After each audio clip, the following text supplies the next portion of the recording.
સમાચારમાં આપનું સ્વાગત છે। વેરાવળમાં ફાયરિંગ અને હત્યા કેસ ગીર સોમનાથ પોલીસે 24 કલાકમાં 4 આરોપીઓને ઝડપી પાડ્યા। ગીર સોમનાથના વેરાવળ શહેરમાં થયેલા ચકચારી ફાયરિંગ વિથ મર્ડર કેસમાં પોલીસને મોટી સફળતા મળી છે। દિન દહાડે થયેલી ગોળીબારમાં જાવેદ તજવાણીના મોત બાદ સમગ્ર શહેરમાં ભારે ચકચાર મચી હતી। ત્યારે ગીર સોમનાથ પોલીસ માત્ર 24 કલાકની અંદર મુખ્ય શૂટર ફારૂક મોલાના સહિત 4 આરોપીઓને ઝડપી પાડ્યા છે। ટ્રાન્સપોર્ટના ધંધાની અદાવત અને ચૂંટણી દરમિયાન થયેલા મનદુખને લઈને હત્યા કરવામાં આવી હોવાનું પોલીસ તપાસમાં સામે આવ્યું છે। વેરાવળના સોમનાથ ટોકીઝ નજીક ગઈકાલે બપોરે ફિલ્મી સ્ટાઇલમાં ફાયરિંગની ઘટના બની હતી। બર્ગમેન મોપેડ પર આવેલા આરોપીઓએ જાવેદ ઉર્ફે જાહિદ તજવાણીને નિશાન બનાવી કપાળના ભાગે ગોળી મારી હતી। ગંભીર હાલતમાં હોસ્પિટલ ખસેડાયેલા જાવેદનું સારવાર દરમિયાન મોત નીપજ્યું હતું। ઘટનાના સીસીટીવી ફૂટેજ પણ સામે આવ્યા હતા, જેમાં હુમલાખોરો સ્પષ્ટ દેખાયા હતા। ઘટનાની ગંભીરતાને ધ્યાનમાં રાખી જિલ્લા પોલીસ વડા જયદીપસિંહ જાડેજાના માર્ગદર્શન હેઠળ એલસીબી, એસઓજી અને વેરાવળ સિટી પોલીસની અલગ અલગ ટીમો બનાવવામાં આવી હતી। બનાવમાં જોડાઈ હતી। ટેકનિકલ સર્વેલન્સ, સીસીટીવી ફૂટેજ અને હ્યુમન સોર્સિસના આધારે પોલીસે કેશોદ બાયપાસ અને ઉમરેઠી ડેમ વિસ્તારેથી 4 આરોપીઓને ઝડપી પાડ્યા હતા। પકડાયેલા આરોપીઓમાં મુખ્ય શૂટર ફારૂક મોલાના, તેનો પુત્ર જાવેદ, ડ્રાઈવર અનીશ કુરેશી અને સમીર ઉર્ફે બાલીનો સમાવેશ થાય છે। પોલીસે આરોપીઓ પાસેથી દેશી બનાવટી પિસ્તોલ, 2 જીવતા કારતૂસ અને બનાવમાં ઉપયોગમાં લેવાયેલ 3 બર્ગમેન મોપેડ પણ કબજે કર્યા છે। પોલીસ તપાસમાં સામે આવ્યું છે કે ટ્રાન્સપોર્ટના ધંધામાં સ્પર્ધા અને સ્થાનિક ચૂંટણીની અદાવતને કારણે આરોપીઓએ પૂર્વ યોજિત રીતે હત્યાનું કાવતરું રચ્યું હતું। મહત્વની વાત એ છે કે મુખ્ય આરોપી ફારૂક મોલાના સામે અગાઉથી અનેક ગંભીર ગુનાઓ નોંધાયેલા છે। દિન દહાડે થયેલી આ હત્યાએ વેરાવળ શહેરમાં ભયનો માહોલ ઊભો કર્યો હતો, પરંતુ માત્ર 24 કલાકમાં આરોપીઓને ઝડપી પાડી ગીર સોમનાથ પોલીસે ઝડપી કામગીરીનું ઉદાહરણ પૂરું પાડ્યું છે। હાલ પોલીસે આરોપીઓના અન્ય સાગરીતો અને હથિયારના સ્ત્રોત અંગે વધુ તપાસ ચલાવી રહી છે।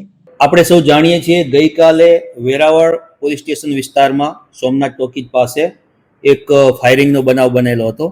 આ ફાયરિંગનો બનાવ બનેલ હતો, એમાં જાવેદ તાજવાણી ઉર્ફે જાવેદ વાંદરી ઉપર ફાયરિંગ કરવામાં આવ્યું હતું અને આ ગોળી એને હેડશોટ એટલે કે માથામાં કપાળના ભાગે જમણી આંખની ઉપર વાગેલી હતી।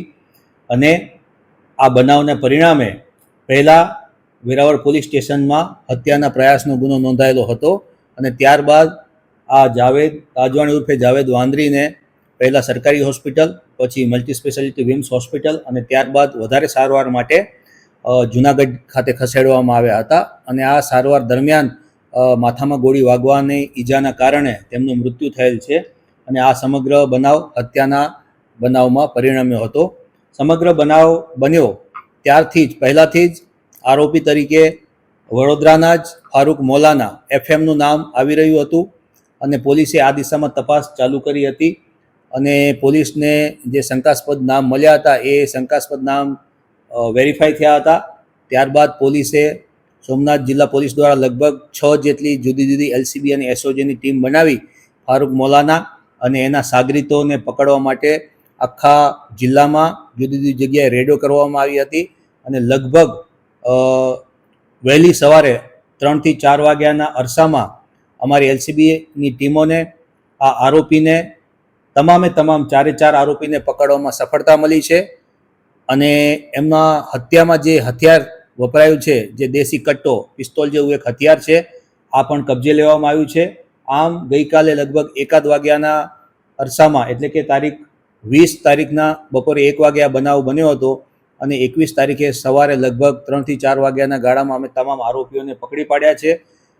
ગુનામાં ઉપયોગમાં લેવાયેલા વાહનો, ઉપયોગમાં લેવાયેલ હથિયાર એ તમામ કબજે કરી લેવામાં આવ્યું છે। આમ 24 કલાક કરતાં પણ ઓછા સમયગાળામાં સમગ્ર બનાવ ઉકેલી કાઢવામાં ગીર સોમનાથ પોલીસને સફળતા મળી છે। આરોપીઓ બધા છૂટા છૂટા થઈ ગયેલા હતા, એટલા માટે મેં આપને કહ્યું 6 એક ટીમો અમે બનાવી હતી। એમાંથી 3 આરોપીઓ અમને કેશોદ બાયપાસ પાસેથી એ આગળ રાજકોટ સાઈડ ને અમદાવાદ બાજુ ભાગી જવાની ફિરાકમાં હતા, તો ત્યાં અમને બાતમી મળી હતી એટલે ટીમ સતત ત્યાં જ એમનો પીછો કરી રહી હતી। એટલે 3 આરોપીઓ પૈકીના ફારૂક મોલાના,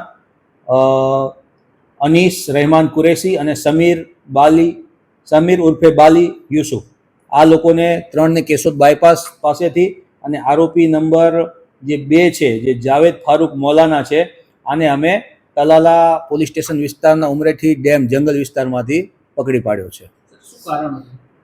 આ બનાવનું મુખ્ય કારણ આમ તો જે જાવેદ તાજવાણી ઉર્ફે જાવેદ વાંદરી છે એ પહેલાં આ મૌલાના છે FM કહેવાય છે, FM તરીકે કુખ્યા છે વિસ્તારમાં, એની સાથે જ કામગીરીમાં હતો.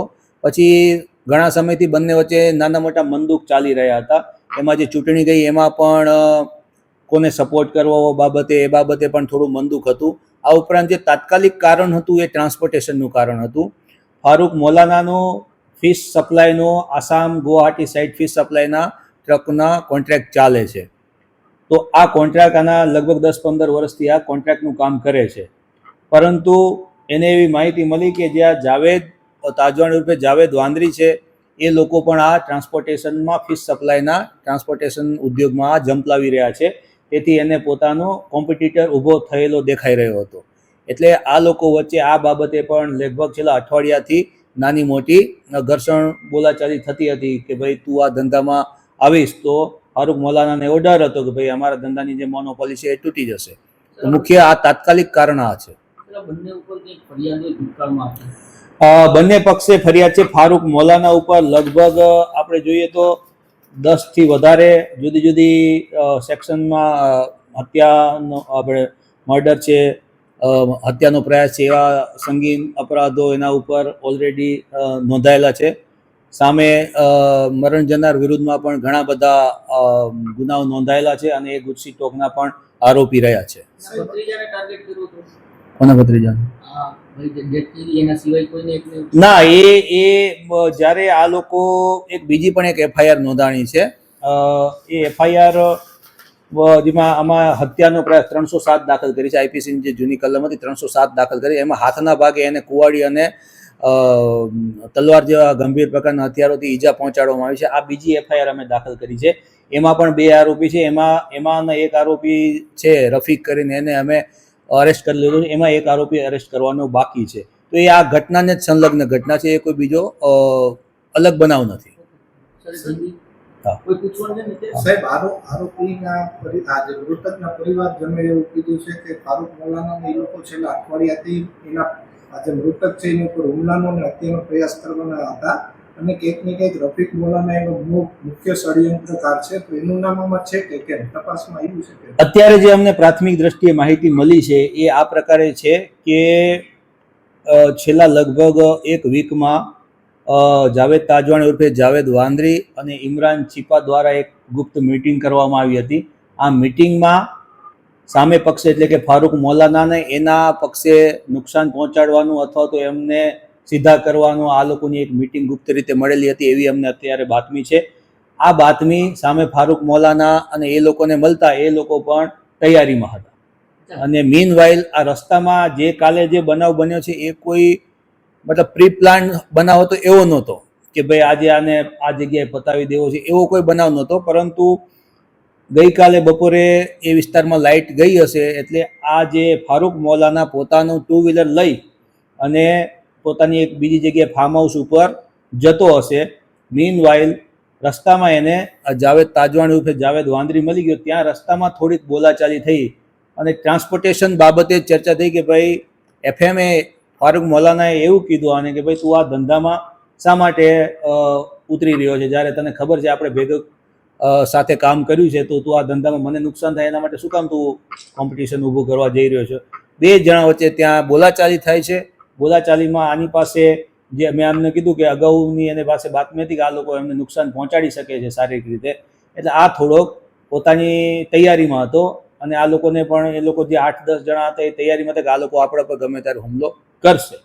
એટલે આને પાસે એ જે દેશી કટ્ટો જે એને પાસે લગભગ 3-1 વર્ષથી લઈને રાખ્યો છે, આ યુપીના કોઈ ગામડામાંથી ખરીદીને આવ્યો છે, એની તપાસ હાલમાં ચાલુમાં છે. તો આ કટ્ટાથી એને સીધું ફાયર કરી દીધું છે.